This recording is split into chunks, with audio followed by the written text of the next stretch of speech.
Please welcome Reverend Tom Capo.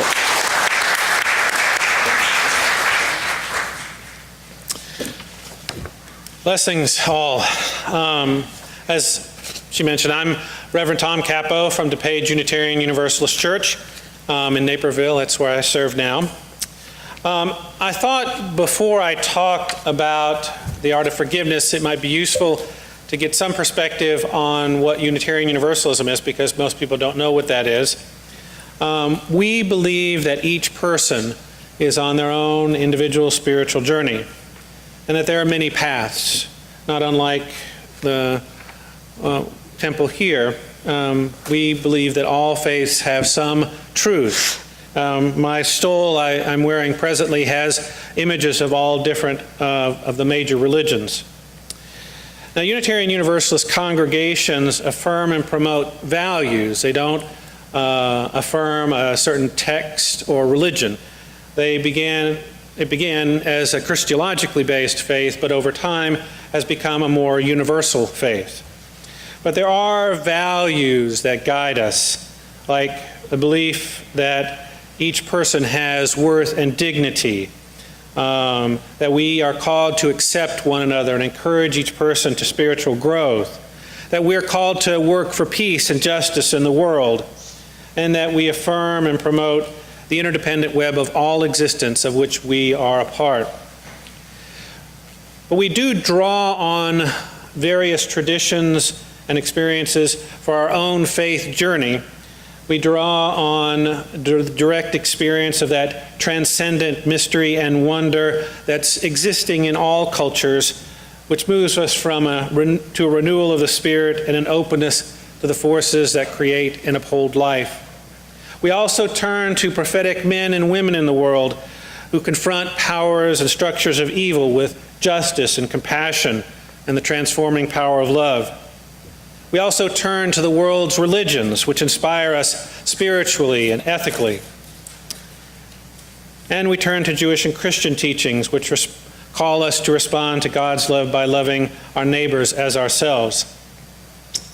We also believe in humanistic teachings, teachings that counsel us to use reason and the results of science and warn us against idolatries of the mind and spirit, and the spiritual teachings of earth-centered traditions which celebrate the sacred circle of life and instruct us to live in harmony with the rhythms of nature. So, as a Unitarian Universalist, I can say to you that no two Unitarian Universalists believe the same thing. We all come from different places, different experiences.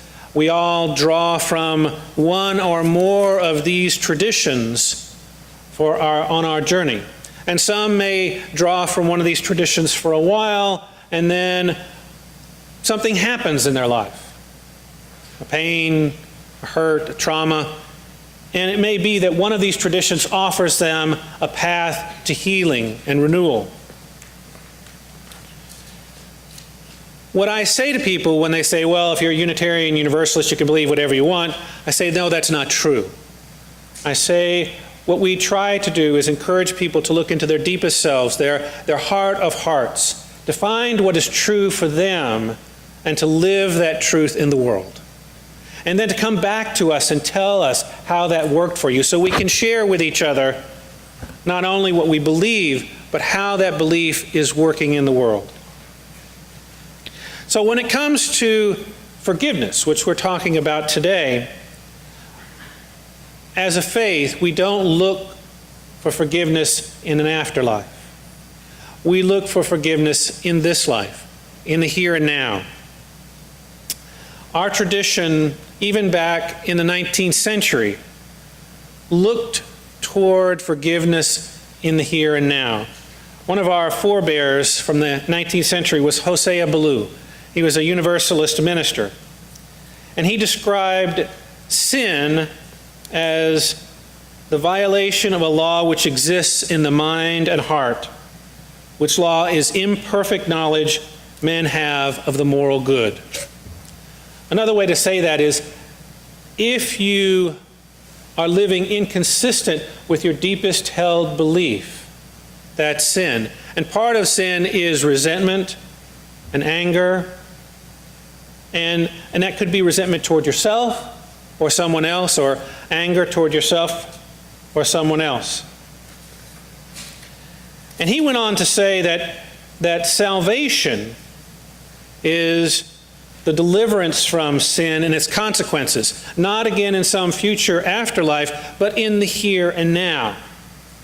That we find a way to find peace with ourselves by living in congruence with our heart of hearts, with our deepest self. And that part of that is learning to forgive ourselves and forgive others. So as we move into this discussion of forgiveness a little bit more deeply, I can't tell you how any single Unitarian Universalist would deal with forgiveness.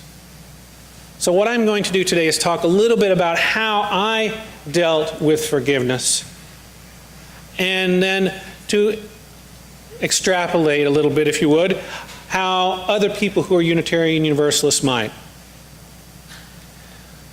So my father was an alcoholic. He was a violent alcoholic. And during one of his outbursts when I was 10 years old, I said to myself I would never have a relationship with him again. He'd hurt me and hurt my family so much that I could never forgive him. I could never have a relationship with him. But just as Nelson Mandela said, resentment is like drinking poison and then hoping it will kill your enemies. I realized that holding on to that resentment toward my father only hurt me. It hurt my heart, it helped hurt my health, it hurt my self-esteem. And so I needed to heal. Even after my father got into recovery, I couldn't find myself a path to forgiveness. I got into therapy, but still in therapy they ask you to do things, but I had no motivation to even begin a process of forgiveness. So I turned to Tibetan Buddhism and found within Tibetan Buddhism a meditation that helped me find the motivation I needed to begin a path toward forgiveness. This particular meditation that I used was imagining my father on his deathbed, imagining him frail and ill and sick, and imagining that he was the same as me with all the same weaknesses and insecurities that I had. And I meditated on this, and I meditated on this for days and weeks and months until it began to personalize my father again in my life. See, when you have a resentment, when you hold that resentment for so long, that person becomes no longer a person to you, but an object, a thing to be angry at, to be resentful of.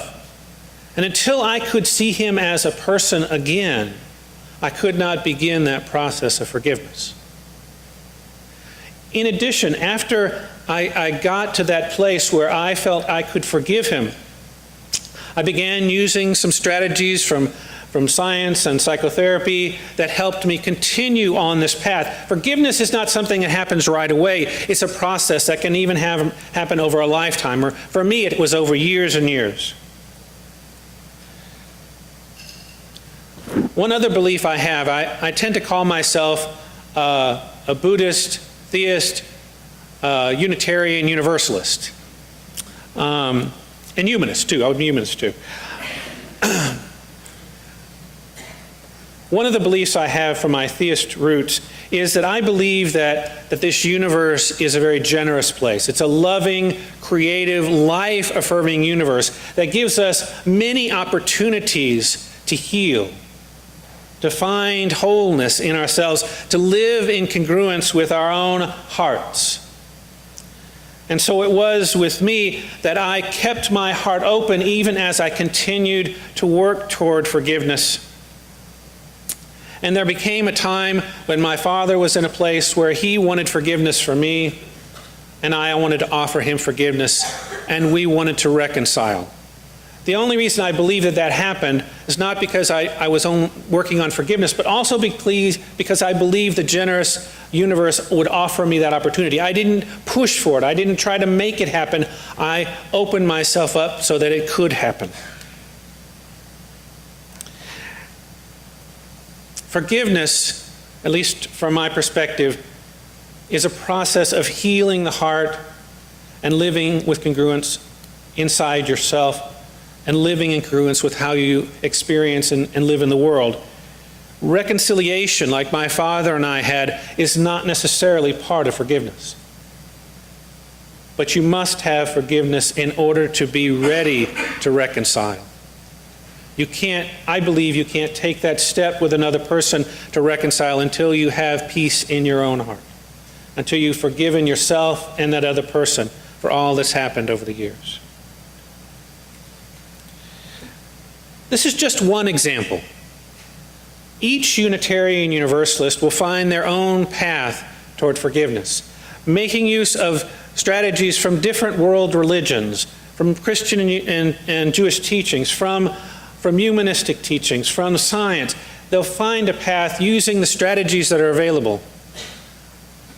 I do say to my congregants that I encourage them to stick with one path for a while, because only by sticking with that one path for a while will you get the blessings of it. Just like the meditation that I did, the Tibetan meditation I did for my father, I didn't just do it once and suddenly I felt different. It took months and months and months for that to happen. And forgiveness takes place, at least for me, over years and years. And each time I reached a plateau, something changed. Thank you. It is a very nice little ding. Thank you. Sorry. She says it was very, very relaxing ding. I try to do as gentle as possible. Okay. One more minute and I'll be finished. Again, we don't have a particular idea about what forgiveness is in our religion, but we do believe that forgiveness is something that happens in the here and now, in right relations with ourselves and in right relations with others. One final note. As you forgive, it is our understanding that you grow spiritually and emotionally, that your heart grows and your understanding of yourself grows, your connection with yourself and your connection with others, and your connection with the holy as you understand it grows as you embrace forgiveness.